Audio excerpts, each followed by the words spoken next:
Healthy भी हम tasty भी हम कम समय तैयारी भी हो एमती जलखिया बनवाई किए बा न चाहिए सकाळ समय जलखिया बनवाई मुझे टेंशन टिके दूर करी। आज आम तैयारी करवा एकदम जालीदार कलिया कलिया चकुली से पुणी बिना बिरी चाउल रे देखा जी सुंदर दिशुची खावाक से स्वादिया आउ सुआदिया चकुली सहित आम तैयारी करवा गोटे सुआदिया चटनी जहाँकि चकुली सहित ये चटनी कॉम्बिनेशन ना बहुत बढ़िया रहिबो। सकाळर व्यस्तता भितर कम समय किसी स्वादिष्ट जलखिया बनवाई चाहूले ये भिडियोटी आपण बेस्ट रहिबो। तेबे वीडियो को संपूर्ण देखंतु। वीडियो पसंद आसले वीडियो को लाइक करेंगे शेयर करेंगे चैनल रे नुआ थिले सब्सक्राइब करने फेसबुक पेज रे देखुथिले फॉलो तो निश्चय करेंगे। नमस्कार लता ओडिया किचन रे आपण समस्त को अनेक अनेक स्वागत। प्रथमे आम सुआदिया चटनी तैयारी करवा तापाई ये देखो फाड़ी नड़िया को मुझे छोट छोट करके काटिकी नहीं तो आपण मैंने केते चटनी बनइबे से हिसाब से नड़िया कम अधिया करें। आ ता सहित 2 बड़ चामच नहीं भजा चीनाबादाम को सुखिला कड़ी रे क्रिस्पी है पर्यंत भाजी ने चोपा को बाहर करके एथरे यूज करेंगे। ये आपण मैंने चीनाबादाम को स्किप करेंगे और चीनाबादाम बदल में भजा बुट डाली नहीं पारे। राग पाई नहीं 2 ରୁ 3टा सुखिला लंका आपण मैंने कंचा लंका भी नहीं पारे। आधा चामच गोटा जीरा देइछि और स्वाद अनुसार देइछि लुण। चटपटा टेस्ट आने गोटे बड़ चामच देइछि मु लेंबू रस बदल में आपण मैंने तेंतुली नहीं पारे नहीं तो गोटे बड़ चामच दही नहीं पारे। एबे आमे दरकार हिसाब रे पानी देदबा आकु चिकन करके बाटिकी नहीं आसीबा। बाटिकी नहीं आसला परे चटनी को गोटे जगह को शिफ्ट करना और चटनी मोटा पतला केते आपण माने रखिबे से हिसाब रे पानी देकी कंसिस्टेंसी को एडजस्ट करनेबे। आपण माने चाहिले चटनी को एमती भी खाई परिबे किंतु आउ टिके फ्लेवरफुल करिया पई आमे एथरे गोटे तड़का लगेबा। तड़का लगाया पई एपटे फ्राई पैन रे गोटे चामच तेल देकी गरम करबा। तेल गरम हो गला परे सेथिरे आमे देदबा आधा छोट चामच बुट डाली आधा छोट चामच बिरी डाली आधा छोट चामच सोरिष 3टा सुखिला लंका और किछि भुरसंगा पत्र। गैस फ्लेम को लो टू मीडियम रे रखिकी एसबू किसी सेकेंड पाई भाजी नबा से पर्यंत भाजवा जमती आम सोरिष फुटीज डाली सब टिके भाजी हो बास्ना आसो एमती हो गला परे गैस फ्लेम को ऑफ करके ए गरमा गरम तड़का को चटनी रे देकी भल भाव में गोलई नबा। एठी हमर तैयारी होगला नड़िया बादाम चटनी। ये चटनी को आपण माने जे कोन से एयरटाइट कंटेनर रे भरिकी फ्रिज रे 4-5 दिन पर्यंत स्टोर करके रखि पारिबे और जितले इच्छा हबो खाई पारिबे। तो चटनी रेडी आको आमे साइड रखिबा जीवा नेक्स्ट स्टेप को माने हमर चकुली बनैबा। कलिया कलिया चकुली बनया पई गोटे जगह रे आमे मेजरिंग कप रे मापिकी नै जीवा गोटे कप सुजी।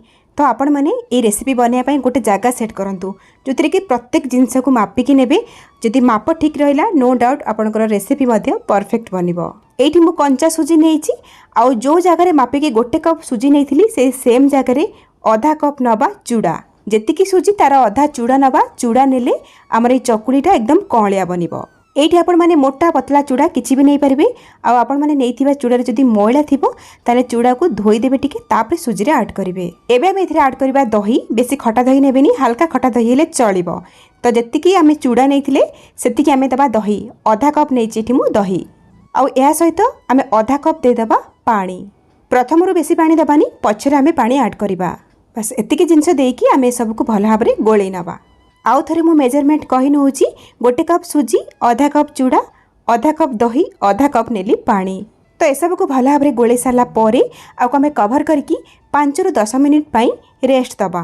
सुजी चूड़ा आमर फुलिबो और नरम भी हेजिबो। पाखापाखि 7-8 मिनिट पर देखंतु एठी हमर सुजी चूड़ा भल भाव में फुली जाइछि और पानी को भल भाव में सोक कर नेइछि। देखंतु केते गाढ़ा भी जाइछि।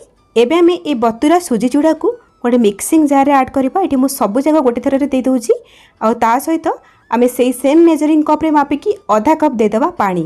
सुजी चूड़ा को बतुरेला बेले आधा कप पानी रो व्यवहार करथली। एबे बाटिया पई आधा कप मु पानी देली तो टोटल मु गोटे कप पानी रो व्यवहार कली। एबे आमे कोन करबा ए सब को चिकन करके बाटिकी नै आसीबा और बाटिकी नै आसला परे गोटे जगह को शिफ्ट कर नबा। तो ये देखंतु ए जो बैटरटा आमे बनैजे से केते मोटा अच्छी जमती इडली बैटर ना से भला ही अच्छी। इथिरे आमे आउ टिके पानी दबा पतला करिया पई किंतु एबे दबानी पछरे ऐड करबा। तो एबे आमे स्वाद अनुसार दे दबा लूण। तो लूण पकेकी पुणी थरे गोलई नबा। नॉर्मली कौन हुए लूण पकेला परे टिके पानिया हो जाए तो प्रथम बेसी पानिया करदेवेनी जेते मु मेजरमेंट कही ना से हिसाब से पानी देके आपण माने गोलेबे। जेहेतु आम चकुली को इंस्टांट बनाऊे चकुली एकदम जालीदार नरम बनवाई आम ये यूज करवा इनोर। इनो बदल में आपण मैंने 1/4 टीस्पून खाइबा सोडा भी नहीं पारे। मुझे आण तैयारी करछि गोटे छोट पाउच इनो काफी रहिबो जहाँकि गोटे छोट चामच हेबो। जेहेतु आण आमर टिके बहलिया थिला आउ इनो को एक्टिवेट करिया पाइंका आमे 4 रु 5 चामच पानी देकी भल भाबरे गोळेई नबा। ध्यान रखंतु इनो गोळेवा मात्रे सांगे सांगे पिठा करिबा स्टार्ट करिवे। इनो गोळे की बैटर को बहुत समय बाहर रखिबेनी। ए बैटर बनिया पई आपनको 2-3 चामच अधिका बा कम पानी लागि पारे। सूजी चूड़ार क्वालिटी उपरे रहिला। एठी आपण माने बैटर रो फाइनल कंसिस्टेंसी देखि नियंतु, ना बेसी मोटा ना बेसी पतला, मीडियम ही रहिबो। एठी हमर बैटर एकदम रेडी पिठा करिया पई। एबे कोन करबा, फ्लेम ऑन करिकी गोटे पैन बसेबा। एठी मु नेछि गोटे छोटो नॉनस्टिक रो फैन, आपण माने तावा मध्ये नै पारिबे। ए पिठा को बनिया पई नॉनस्टिक तावा नेबे, बहुत बढ़िया हबो पिठा। जदि नॉनस्टिक तावा नथिबो ताहाले जो तावा रे आपण माने परोटा बा चकुली करथुवे तेलिया हेतिबो तावा, सेई तावा नेबे पिठा भलो हबो। किंतु रुटी करूथुवा तावा नेबेनी, सेतिरे पिठा जमा भी उठिबोनी। एबे मीडियम फ्लेम रे तावा को गरम करबा और गोटे ठोपा तेल देकी तेल को टिश्यू पेपर बा कॉटन कपड़ा रे पोछि नबा। नॉनस्टिक पैन जदि नैथिबे ना आपनको तेल बेसी दरकार पड़िबोनी। एबे आमे गोटे बड़ा चामच बैटर को नेकी हमर फैन रे दबा और आण को हल्का के टिके स्प्रेड कर नबा। ध्यान रखंतु जमा भी ए पिठा को अत्यधिक पतला करिबेनी। आ गोटे कथा हला बैटर को पैन रे देला बेले तावा मीडियम गरम थिबो, अत्यधिक तावा को धुआं भला बेला गरम करिबेनी। फ्लेम को मीडियम रे ही रखिबा आउ कभर करके गोटे मिनिट पई पिठा को सिझिया पई छाड़िबा। गोटे मिनिट पर देखंतु पिठा एठी भल भाबरे सिझि जाईछि। आ देखंतु केते जालीदार हेछि।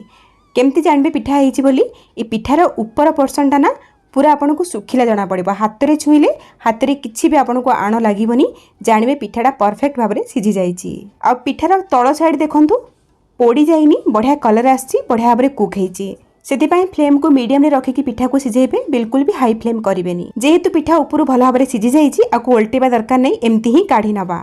सेकेंड पिठा बनिबा आगरु तेलिया हमर टिश्यू पेपर बा कॉटन कपड़ा रे टिके पोछि नेबे, तापरे बैटर को देबे। आउ आण ऑटोमेटिक स्प्रेड हेइछबो बा आपण माने हल्का के टिके स्प्रेड करकी घोड़ेई की किछि समय पई कुक करबे। आउ आपनकर पिठा रेडी हेइछबो। एठी हमर एकदम जालीदार कॉलिया सूजी चकुली बा सूजी आपम रेडी। आपण माने कम समय रे जळखिया को बनांतु। केमिति लागिला आपनक अनुभूति मो सहित शेयर करंतु। ताहाले आजि पई रहउची, पुणी आसीबी आ गोटे नुवा रेसिपी नेकी। सेही पर्यंत रहिली, नमस्कार, बाय, जय जगन्नाथ।